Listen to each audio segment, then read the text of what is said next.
নমস্কার বন্ধুরা, আমি Rumela. Rumi's taste and ট্রাভেলসে সকলকে অনেক অনেক স্বাগত। আজকের রেসিপি পুঁই মেটুলি। পুঁই মেটুলি জিনিসটা অনেকের কাছেই পরিচিত, আবার অনেকের কাছেই অপরিচিত একটি রেসিপি।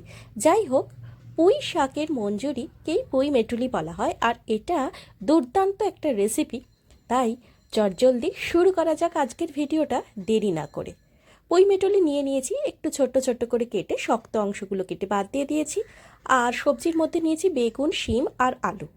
এরপরে সর্ষের তেলের মধ্যে 5 ফোড়ন, তেজপাতা আর শুকনো লঙ্কা ফোড়ন হিসেবে নেব। বেশ সুন্দর গন্ধ উঠলে ফোড়নের, তারপরে আমরা কিন্তু সবজিগুলো দিয়ে দেবো। পুঁই মেটুলির রেসিপিটা আমি সম্পূর্ণভাবে নিরামিষ পদ্ধতিতে করা দেখিয়েছি, তবে এটা চিংড়ি মাছ দিয়েও করা যায়, আবার মাছের মাথা দিয়েও কিন্তু পুঁই মেটুলি দুর্দান্ত স্বাদের খেতে লাগে। যা হোক, এটা কিন্তু আমি সম্পূর্ণ নিরামিষ পদ্ধতিতে করেছি, আর নিরামিষ পাতে এই রেসিপিটা একটা অনবদ্য স্বাদ নিয়ে আসে ইউনিক রেসিপি হিসেবে। প্রথমেই ফোড়নের সুন্দর গন্ধ উঠলে আমরা আলু, বেগুন আর শিমটা ভালো করে ভেজে নেব। আর এই রেসিপিটা ঘরোয়া মাত্র কয়েকটা উপকরণে লাগে, তাই খুব সহজেই চটজলদি বানিয়ে নেওয়া যায় এরকম একটা রেসিপি আজকে বন্ধুদের সঙ্গে আমি শেয়ার করলাম। আলু, বেগুন, শিম একটু ভাজা ভাজা হবে, তখন গ্যাসের ফ্লেমটাকে আমি মিডিয়াম থেকে লোয়ের দিকে রেখে একটু বাটা করে নেব। বাটা মশলা হিসেবে কি করতে হবে?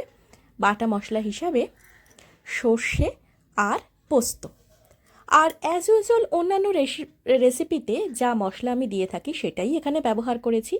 নুন, হলুদ আর জিরে ধনে গুঁড়ো, এটা দিয়েও সবজিটাকে ভালো করে কষিয়ে নিতে হবে।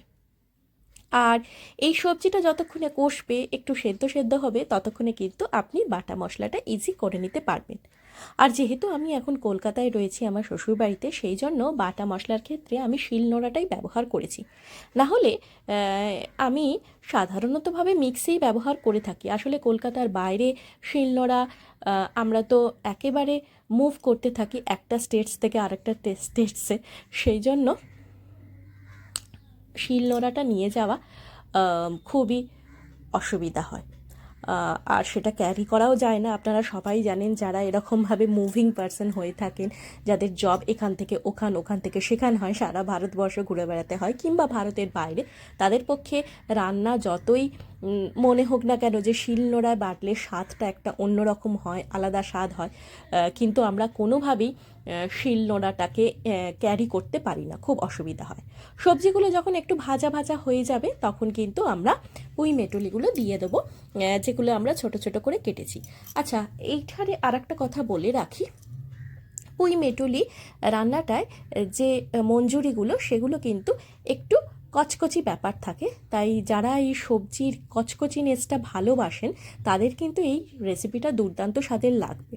কিন্তু কারোর যদি মুখে পড়লে অসুবিধা হয় খেতে, বা কচকচি সবজির যে কচকচি ব্যাপারটা ভালো না লাগে, তাদের ভালো নাও লাগতে পারে। তবে আমি চোখ বুজে একথা বলতে পারি যে এই স্বাদটা কিন্তু, পুঁই মেটুলির স্বাদটা কিন্তু অসাধারণ হয়।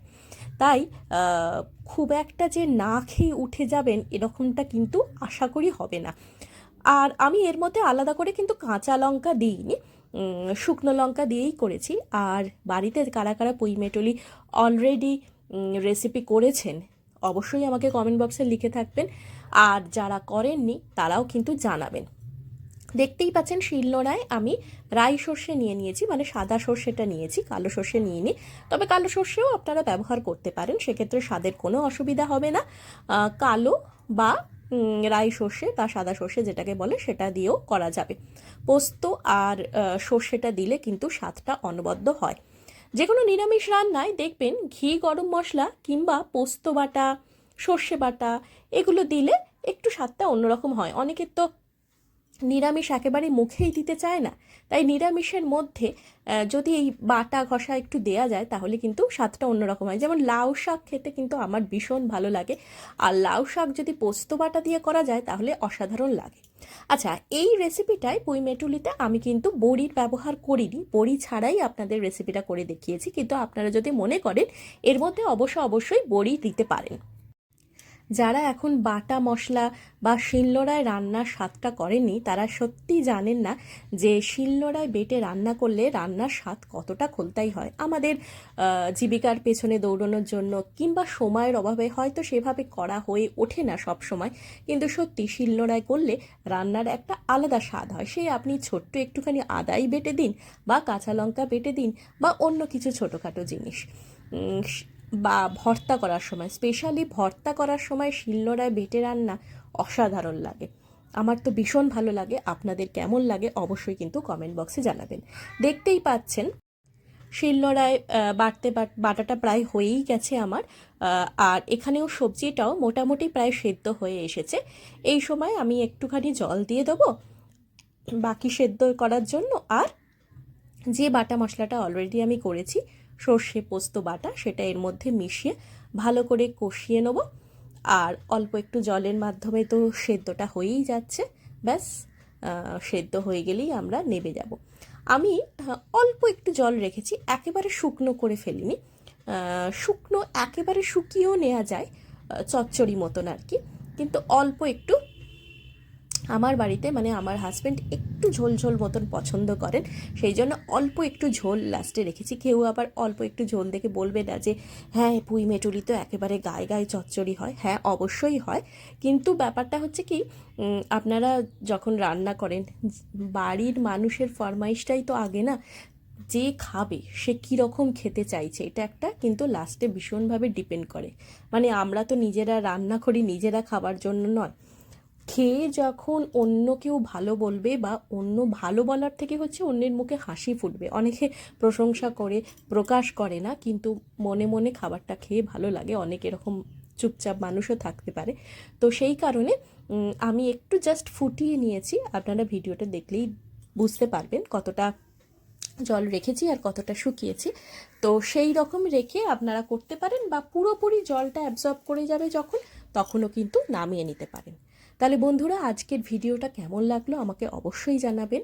ভিডিওটা ভালো লেগে থাকলে like share subscribe my channel Rumi's taste and travels. যারা ফেসবুক থেকে দেখছেন তারা অবশ্যই চ্যানেলটাকে সাবস্ক্রাইব করে রাখুন এরকম নিত্য নতুন রেসিপি দেখার জন্য। আর হ্যাঁ, রুমিস টেস্ট অ্যান্ড ট্রাভেলসের টেস্টের সঙ্গে সঙ্গে ট্রাভেলসটাও ভিডিও আমি বন্ধুদের সাথে শেয়ার করছি, বন্ধুরা মতামত জানাচ্ছেন, খুব ভালো লাগছে। অল্প একটু লাস্টের দিকে চিনি ছড়িয়ে নিয়েছি, তাতে স্বাদটা ব্যালেন্স হয়ে যায়। আর যারা ফেসবুক থেকে দেখছেন আমার রেসিপি তাদের অবশ্যই বলবো রুমিস টেস্ট অ্যান্ড ট্রাভেলস পেজটাকে ফলো করে নিন। আর পুরনো বন্ধুদের অনেক অনেক ধন্যবাদ, ভালোবাসা আমার রেসিপি দেখে মতামত দেওয়ার জন্য, শেয়ার করার জন্য। আর নতুন বন্ধুদের অলওয়েজ স্বাগত। আর একটা কথা বলে রাখি, রুমিস টেস্ট অ্যান্ড ট্রাভেলস শুধুমাত্র রুমিস মানে রুমেলার একার চ্যানেল নয়, আমার আপনার সকলের চ্যানেল। সেই কারণে আপনাদের রেসিপি কেমন লাগলো, আপনাদের মতামত আমার কাছে সমান গ্রহণযোগ্য। অবশ্যই কমেন্ট বক্সে লিখে জানাবেন কেমন লাগলো, কীরকম রেসিপি দেখতে আপনারা পছন্দ করেন। কোনো রেসিপি দেখার আবদার হলে সেটাও আমার কাছে ডিমান্ড করতে পারেন, বা যে রেসিপিটা আমি করছি এক একটা রেসিপি এক একজনের হাতে কিন্তু এক এক রকম হয়ে ওঠে। যেমন ধরুন আমার হাতের আলু পোস্ত আর আমার মায়ের হাতের আলু পোস্ত কিন্তু সম্পূর্ণ আলাদা। একই রেসিপি একই জিনিস দিচ্ছি, অথচ ওই পরিমাণের একটু হেরফেরই এক একটা মানুষের রেসিপি আর একজনের থেকে ভিন্ন হয়ে থাকে। সেই জন্য এই রেসিপিটা যদি আপনারা অন্য রকমভাবে করে থাকেন বা অন্য কোনো ইনগ্রিডিয়েন্টস বা উপকরণ ব্যবহার করে থাকেন, সেগুলো অবশ্যই কিন্তু আমার সঙ্গে শেয়ার করতে একদম ভুলবেন না। আমার মতামত যেরকম আপনাদের জানাবো, আমার ভালো লাগা মন্দ লাগা যেরকম আপনাদের জানাবো, তেমনি আপনাদের ভালো লাগা মন্দ লাগাও কিন্তু আমি জানবো। তাহলেই কিন্তু রুমিস টেস্ট অ্যান্ড ট্রাভেলস জমজমাটি একটা ভালোবাসার ভালো লাগার চ্যানেল হয়ে উঠবে। আর শীত আসছে, সবাই খুব খুব এনজয় করুন, বিভিন্ন জায়গায় ঘুরুন, অনেক অনেক খাবার খান, কারণ শীতটা তো আমাদের হাতে অল্প।